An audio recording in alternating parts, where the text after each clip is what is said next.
With our first trip away in Candace a huge success, it was time to get stuck into the minor panel corrosion on the rear door. With minimal prior experience in paint and panel work, this will be a learning process in order to tackle the more major rust repairs required in the future.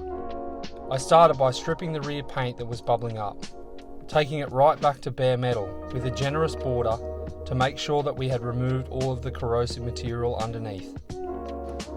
I then primed the bare metal sections with etch primer, moving on to some coats of filler primer and sanded it down to prep for the top coat.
Alright, so it's the day after yesterday. So yesterday's colour match mishap resulted in a very mismatched panel.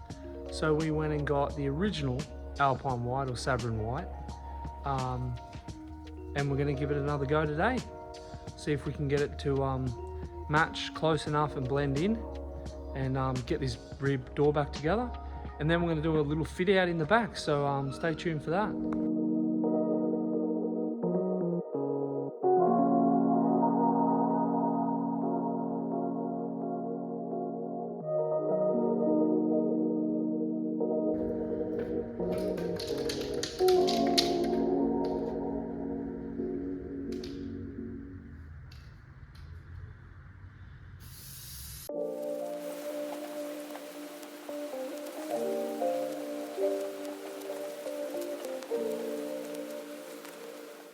Alright, so we've probably got, I might do one or two more coats like that, blending it through, but it's come up way better with the original paint colour.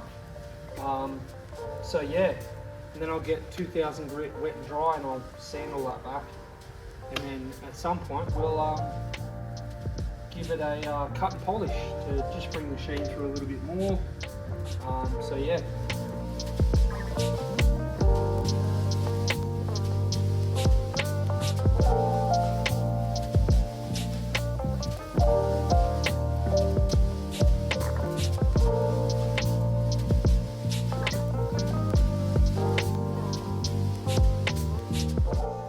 I have seen this technique of heating old plastic car trim components to refurbish the exterior look on various different YouTube channels. The goal is to take it from a sun-damaged grey appearance back to a glossy black near new look, and would have to say that it ends up working very well. But be careful to not overheat and melt the plastic.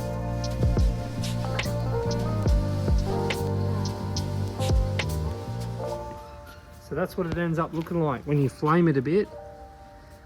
It takes that greyness out of it and restores it to looking like new. The final task was putting the rear door lock and surround all back in place, and it is an especially fiddly task only made worse by my butterfingers. With it all back together, it was finally something major ticked off the list. Thanks for watching this episode, and stay tuned for next week as I start on a very convenient camping project for the Disco to finish off the rear door RESTOMOD portion of this build.